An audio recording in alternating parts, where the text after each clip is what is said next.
So nice having you with us today. Thank you. And we're very happy to have your film participate in Rabat-Comedy. We felt that it is a very interesting film for many different reasons. And first of all, we felt it's also a very original film, you know. I'll stop here. I don't want to comment too much on it. I'd like you to talk about it, but. Basically, you're Nicola or Nicolas, or how do you call your name? Nicola? Nicolas. Yeah, Nicolas. Okay, Nicolas. So basically, the idea is for us, we'd love to understand how you got this this idea in your head, and then how you were able to make out of it a very nice and touching film that we saw, and an historical film also. Yes. Well, let me see. Where do I start? So, a friend of mine is a filmmaker from Albania, and he had heard the story from an Albanian historian. So this Albanian historian, his name was Fatos Pakshaku. He told him the story, which he told me, that they used to decide part of the borders by giving children chocolate, coins, or candies to hear the language they're talking to decide the border. And to me, that always sounded like a wonderful little anecdote. I didn't do anything with it for the longest time because I was working on another project.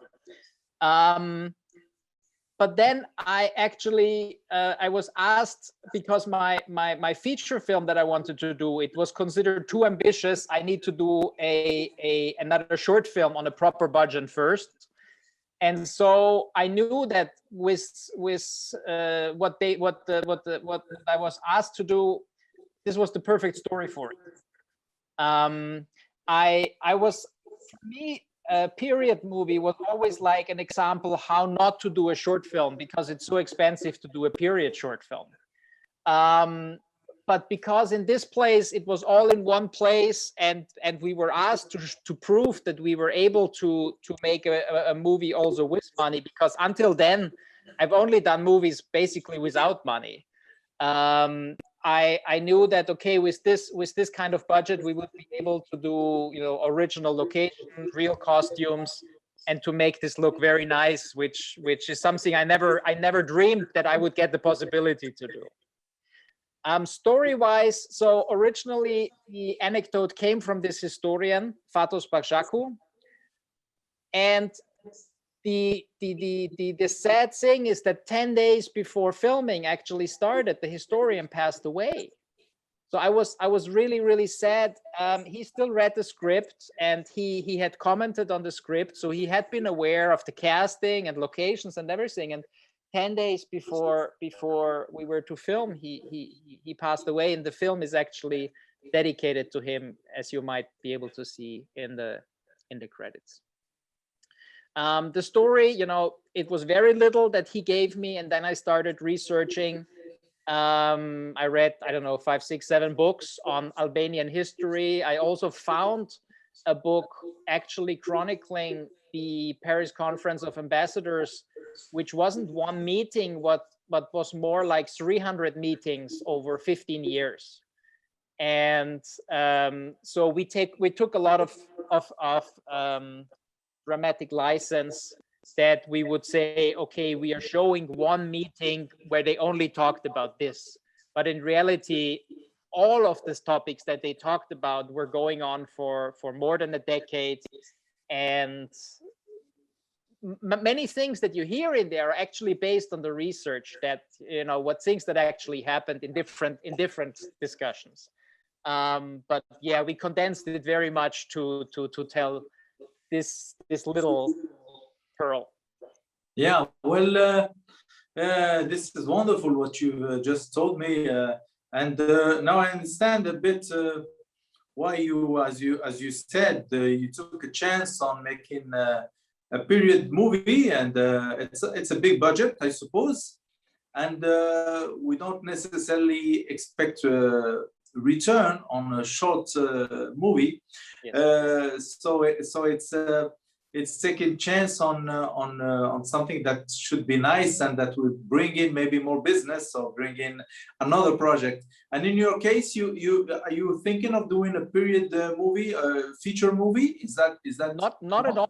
Not at all. The similarity to the feature movie that I want to do is that it's also a large part is also about diplomacy and about people around the table discussing. So like a third of that movie is that. But it actually plays in the future. It is a black comedy on climate change. On climate change. Oh, yes. Okay. Well, I found also the comedy in your film is very subtle. It's not your classical type of comedy. I sense the comedy through basically this interaction between these ambassadors who are big decision makers who can, change the path or of a country, can change the future of a country. Yet they're interested in what they're eating. They're interested in. You have a lot of interferences between the decision-making process, and especially at that period where things were very formalized and very, it's very interesting. And I'm sure it's a lot of research that brought you even into this type of exchanges around the table. It's very, very typical, I would say, of the end of 19th and beginning of 20th century. And many of these exchanges are exactly as I found them in books. I mean, it is ridiculous. There is this one element where the Italian suggests that the Greek have put a bell in a tree to make it sound like there is an Orthodox church. That is true. That is something I found. You cannot make these things up. I mean, the things that are made up in the movie, again, they're the one that make the structure work. But the most unbelievable details, they're all true. They did give chocolates to children. They had some of these arguments. They decided the border like this. I keep getting the feedback on my comedies that sometimes like, oh, I like everything, but this thing I don't believe. This is unbelievable. And that's usually the only thing that's true, that they don't believe. Yeah, well, I'm glad that you've chosen also this genre of comedy where we're making people laugh by saying the truth.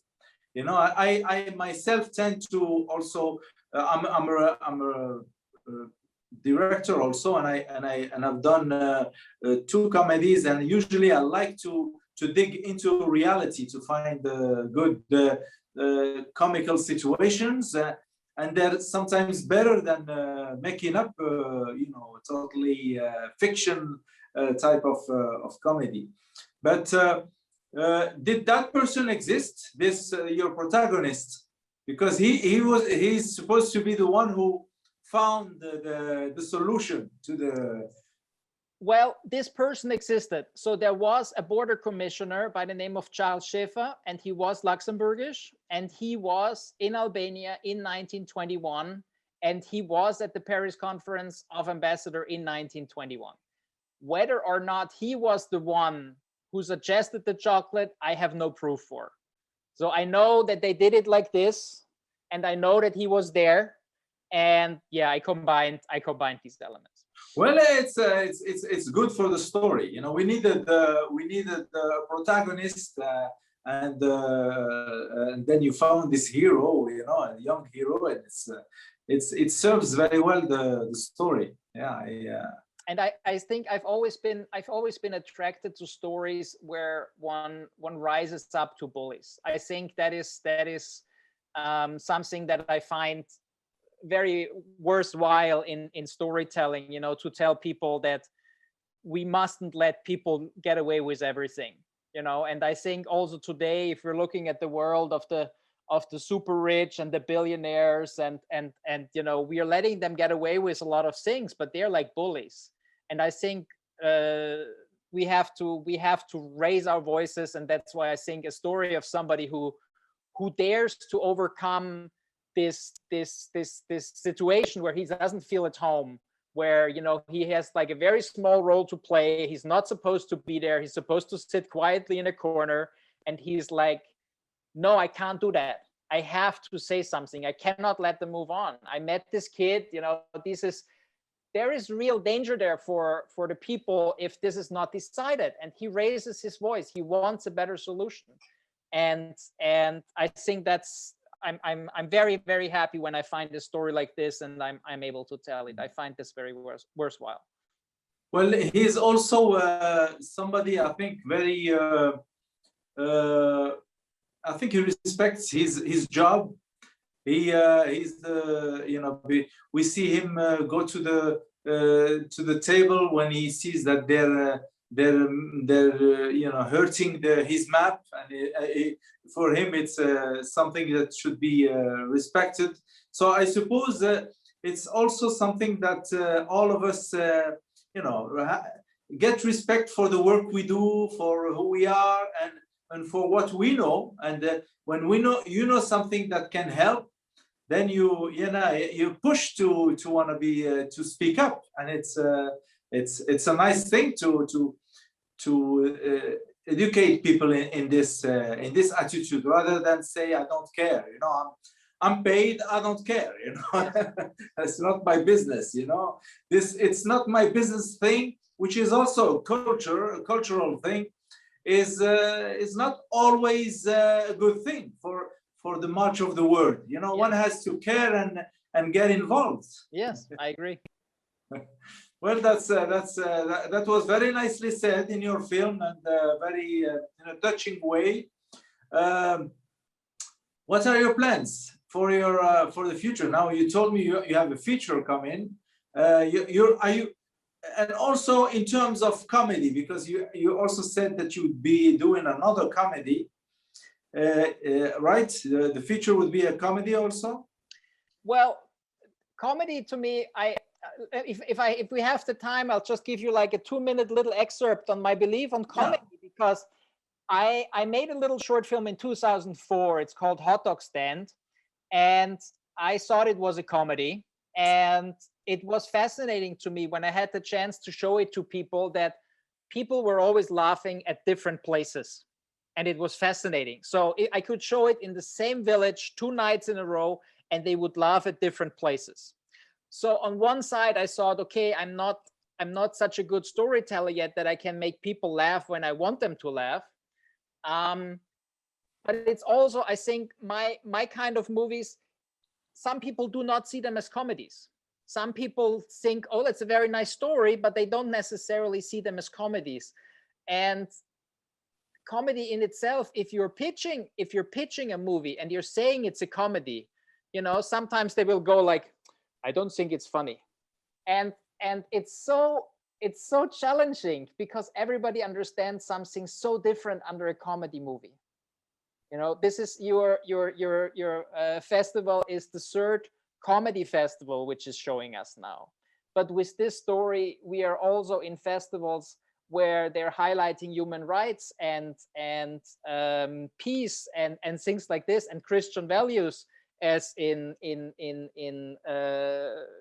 a festival in the US that we're going to show now. In, you know, it's just telling a story without violence that I find very wonderful, and I'm trying to be I'm trying to be funny, and this is as far as I got. You know, it's like little bits. Yes, I love comedy. Comedy is my love. I find it's the most beautiful thing, to be able to make other people laugh. That's the biggest joy I can share. If I can make somebody relax, if I can make them laugh, and if I can have a little story like this where people think about what it's about, that's the biggest gift I am allowed to give as a filmmaker, and I'm allowed to experience as a human being, to share laughter. I also like documentaries. I watch much more serious movies, but to make comedies is yeah, it's my passion, like nothing else. Yeah, well, I'm glad you're saying all this because we are a comedy festival, and as a comedy festival, we believe in first of all broadening as much as possible the scope of this comedy-seeking art, meaning that a lot of people think that comedy is really rooted in a local culture. You know, I might not understand a joke, Austrian joke, as you would, etc. But I think that's, yes, that's true, but also a lot of comedy is universal. And sometimes if we reach out to a universal audience, then we better use tools that are universal. And also that comedy is also has different shades, many different shades. And the festival should be a hub for comedy, so that we can bring in all those different shades, and we don't have one kind of comedy that is better than the other. They're all good. And comedy is also could be an end. You know, one could say, okay, my objective is just to make a good comedy film where people are laughing, and that would be the objective. Or it could be also mean, just like in your movie, where you're telling a story, you're telling a serious story, because it decides on the, you know, as I told you, on the future of a country, and yet it's like a thread, using a comedy thread to it, so that it makes it a little lighter on us to follow all this and to appreciate it, and maybe to get the most out of the story, because we, as you said, we're relaxed, we put things in perspective, and we get the wisdom of the story. You know, it's not something heavy, and then because we receive too many heavy messages all the time, and we're not maybe as much ready to hear it as if it is in a comedy yes, kind of setup. Yeah. So you know, I think you're doing great with this style, and I think it could do some great things in feature films, etc. It just even drama, when you pace it with a little comedy, so that we can breathe a little bit and then go back to the drama. It's always better than just drama for an hour and a half, you know. If you look at the early dramas of Billy Wilder, you know, from Five Graves to Cairo to his film noirs, he is even funnier than most people when he's making serious movies, you know, before he made his funny movies. I mean, in Double Indemnity, there are jokes in there that make you laugh out loud, even though it's a film noir. You know, I mean, he was so good at it. You know, he's my idol in script writing, in storytelling. So it's an incredible genre. Yeah, well, Nicolas, thank you so much for being with us today. I think we're gonna have to shorten the interview, and we wish you the best luck for the competition, and we are very happy to have you on this online edition, but hopefully we can have you next time here in Flesh and Bones, if you participate again with us with another comedy. And please do some promotion for your film and for the festival. We'd like people to know about this festival, and hopefully we'll get to see you soon. Thank you very much, Nicolas. Thank you very much for having me. Thank you very much for choosing my film. And it won't be that soon. You know, I'm not working on the feature film yet, but I would be very happy to bring it to Rabat and to show it to you there one day. Thanks. Thank you, Nicolas. Bye-bye now. Thank you very much for having me. Goodbye. Bye.